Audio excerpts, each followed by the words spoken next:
तो गाइस ये आज का हमारा क्वेश्चन है GFG 24 दिसंबर। तो बहुत ही आसान सा क्वेश्चन है। इसमें गिवन है कि एक स्टॉक मार्केट है हमारे पास, और स्टॉक मार्केट में हमने स्टॉक्स खरीद हमें हमने हमें मैक्सिमम स्टॉक्स खरीदने हैं, ठीक है। और हमें कंडीशंस गिवन है कि हम लोग हाईएस्ट नंबर ऑफ स्टॉक्स ही खरीद सकते हैं हाईएस्ट डे पे, और हमें स्टॉक्स ऐसे खरीदने हैं कि हमारे पास मैक्सिमम नंबर ऑफ स्टॉक्स हो और हमें एक मैक्सिमम अमाउंट गिवन है कि हम लोग मैक्सिमम अमाउंट से ज़्यादा स्पेंड नहीं कर सकते। तो जल्दी से हम लोग इनपुट की तरफ जाते हैं। हमारे पास एक प्राइस की एरे गिवन होगी, हमें एक टोटल अमाउंट गिवन होगा, और हमें इसे बताना है कि हम लोग मैक्सिमम कितने स्टॉक्स खरीद सकते हैं गिवन डेट। जैसे कि ये फर्स्ट डे 10 है, तो हम लोग 10 प्राइस का एक ही स्टॉक खरीद सकते हैं। 7 प्राइस के 2 स्टॉक खरीद सकते हैं मैक्सिमम, और 19 थर्ड डे के लिए मैक्सिमम हम लोग 3 स्टॉक्स खरीद सकते हैं। 3 से ज़्यादा नहीं खरीद सकते एट मोस्ट, ठीक है। 1, 2 या 3, 3 से ज़्यादा नहीं, फॉर 19 रुपीज़, ठीक है। तो फिर जल्दी से हम लोग टेस्ट केसेस पे जाते हैं। तो एग्जांपल 1 पे हमें गिवन है प्राइस। फर्स्ट डे का प्राइस है 10, सेकंड डे का प्राइस है 7, थर्ड डे का प्राइस है 19, और total amount date can be spend is 19। तो हम लोग सबसे पहले क्या करेंगे, हम लोग एक एरे लिस्ट बना लेंगे, पेयर्स का एरे लिस्ट बना लेंगे, जिसमें हम लोग प्राइस और डे को स्टोर करेंगे और उसे सॉर्ट कर देंगे on the basis of price. Sorting जो होता है वो n log n के टर्म्स में होता है सबसे फास्ट। तो मैं डायरेक्टली जो वो क्रिएटेड होता है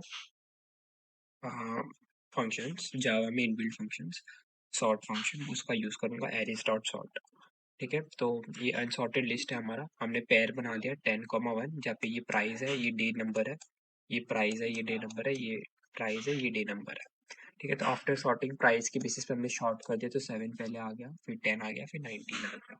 अब हम लोग क्या करेंगे, फर्स्ट इटरेशन करेंगे। तो फर्स्ट इटरेशन में हमने देखा कि करेंट प्राइस 7 है और डे 2 है, तो हम लोग परचेज करेंगे कितना, मिनिमम ऑफ के डिवाइडेड बाय करेंट प्राइस, या फिर करेंट डे। या तो हम लोग के प्राइस पैसे खत्म हो जाए तो हमें पैसे के अनुसार चलना पड़ेगा, अगर हमारे पास पैसे सफिशिएंट है तो हम लोग डे के अनुसार चलेंगे कि अगर 2 दिन है तो दोनों डे डे 2 में तो पूरे स्टॉक खरीद लेंगे, लेकिन हमारे पास पैसे कम पड़ गए तो हमें पैसों के अनुसार खरीदना पड़ेगा। तो ये आ गया। तो फर्स्ट डे के लिए 45 रुपीज़ है, करेंट प्राइस 7 है, 2 डिवाइड करेंगे, मॉड्यूलस डिवाइड करेंगे, होल नंबर आएगा 6,2, तो 2 मिनिमम परचेज। फिर आफ्टर परचेज के बाद हमारे पास कितना बचा हुआ रहेगा, 45 माइनस परचेज, अभी 2 क्वांटिटी खरीदी, इंटू करेंट प्राइस 7, 31। तो मैक्सिमम हम लोग जो एक काउंटर बनाएंगे जिसमें हम लोग स्टॉक्स को अपडेट कर देंगे, तो मैक्सिमम नंबर ऑफ स्टॉक्स कैसे करेंगे, इनिशियली ये 0 है हमारा जो हमने इनिशियलाइज करा, प्लस परचेज, तो ये 2 हो गया, ठीक है, जो कि हमने 2 परचेज कर ली। फिर सेकंड इटरेशन में प्राइस 2 है। देखो हम लोग जो सॉर्टेड एरिया की तरफ से जा रहे हैं, तो हम लोग प्राइस के अकॉर्डिंग सबसे पहले चेक कर रहे हैं। तो फिर 10 करेंटली 1 है, मिनिमम चेक करेंगे, ये हमारा 31 था, तो 31 हमने अपडेट कर दिया 10,1, तो 31 डिवाइड बाई 10 3, 3,1 का मिनिमम 1 होता है। फिर वापस हम लोग परचेज इंटू करेंट प्राइस करेंगे और हमारा के को अपडेट कर देंगे 21, और जो स्टॉक्स है उसे अब कर देंगे अपडेट। हमने एक स्टॉक खरीद ली तो टोटल स्टॉक्स 3 हो गया, ठीक है। जो थर्ड इटरेशन है, ये जो इटरेशन है ये n तक जाएगा हमारा, जितने नंबर ऑफ स्टॉक्स है सबके लिए चेक करना पड़ेगा जब तक प्राइस खत्म नहीं हो जाता हमारा। और अगर सपोज हमारे पास पैसे भी खत्म हो गए और हम लोग कुछ नहीं कर सकते, तो मिनिमम 0 आ जाएगा, तो 0 इंटू समथिंग, तो उससे maximum number of stocks change नहीं होगा हमारा। Current price 19, D3। अब हम लोग देखो 21 को जब 19 से डिवाइड करेंगे तो 1 आएगा। अब देखो हमारे पास पैसे कम पड़ गए, हम लोग 3 दिन के स्टॉक्स को तो टोटल 3 तो खरीद ही नहीं सकते, हमें एक ही खरीदना पड़ेगा, हमारे पास पैसा नहीं है। तो मिनिमम एक परचेज करा हमने, की को अपडेट कर दिया, के 2 हो गया, मैक्सिमम नंबर स्टॉक्स 1 हो गया। अब आगे इटरेशंस नहीं है, तो हमें क्या रिटर्न करना है, हमें मैक्सिमम स्टॉक्स रिटर्न करना है। चलो जल्दी से इसके कोड की तरफ जाते हैं।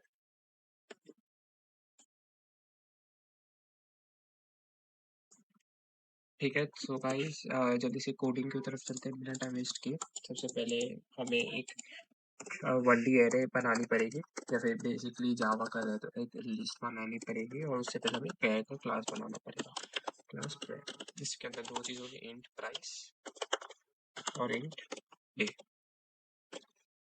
Int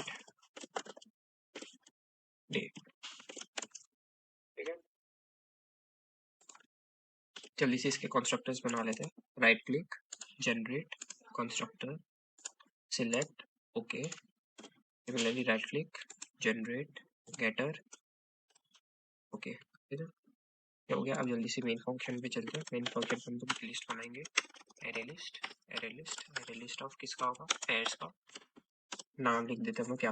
price slash a is equal to new array. अब हम लोग एक लूप चलाएंगे और अपने सारे वैल्यूज को ऐड कर देंगे। फॉर आई इंट एन, ठीक है, लिस्ट बना लिया हमने इंट, जल्दी से ऐड कर देते हैं price date is equal to dot add pair. क्या ऐड करना है? प्राइस ऐड करना है, ith डे का, और एक डे ऐड करना है, ठीक है।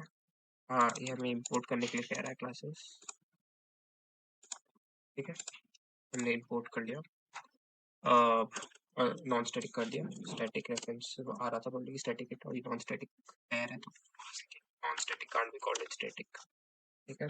ये हो गया। अब हमें इसे सॉर्ट करना है, तो सॉर्ट जब करना हो किसी पेयर ऑफ एरे लिस्ट को, एरे लिस्ट ऑफ पेयर्स को कर सकते हैं तो कंपेरेटर की मदद से। कंपेरेटर कंपेयर, क्या कंपेयर करना है? हमने हमें इंट कंपेयर करना है। इंट क्या है भाई? इंट, इंट क्या? इंट में क्या है? कौन सा वैल्यू? प्राइस, ठीक है। तो ये सॉर्ट हो गया। अब हमें एक इंडेक्स बनाना पड़ेगा, मैक्सिमम स्टॉक्स, जो हमारे स्टॉक्स को स्टोर करेगा। लूप चलाएंगे हम लोग फॉर आई, ये भी जाएगा एन तक, ठीक है। अब हमें करंट प्राइस और करंट डे चाहिए होगा। एक इंट करंट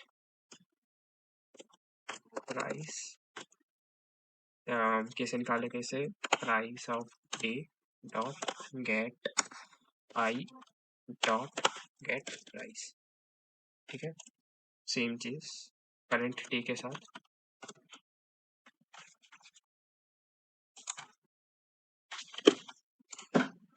करंट डे के साथ गेट डे, ठीक है। हमने प्राइस और गेट डे सेट कर दिया। अब हमें क्या करना है? हमें कैलकुलेट करना है इन अफोर्डेबल, इन परचेजेबल, वो कितना परचेज कर सकते हैं? परचेजेबल, परचेजेबल की स्पेलिंग नहीं पता गाइस मुझे, कॉन्टेक्स्ट एक्सचेंज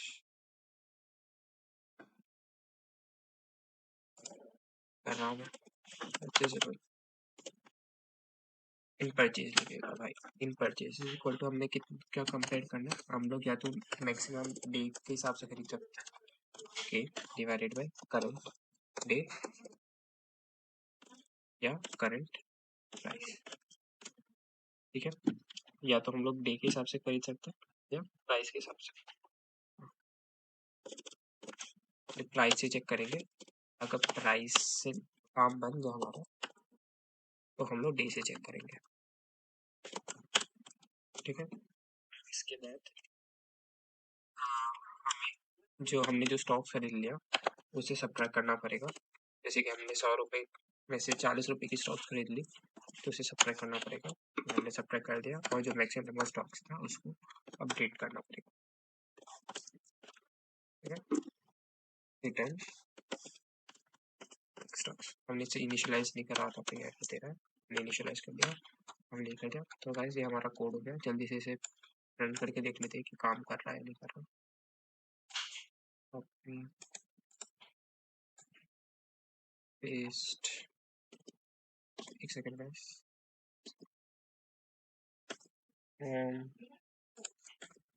जल्दी से पेस्ट कर देते हैं। तो कंपाइल करके देख लेते हैं कि कोई टाइपो तो नहीं आया है। नहीं आया होगा वैसे तो, कर रहा है,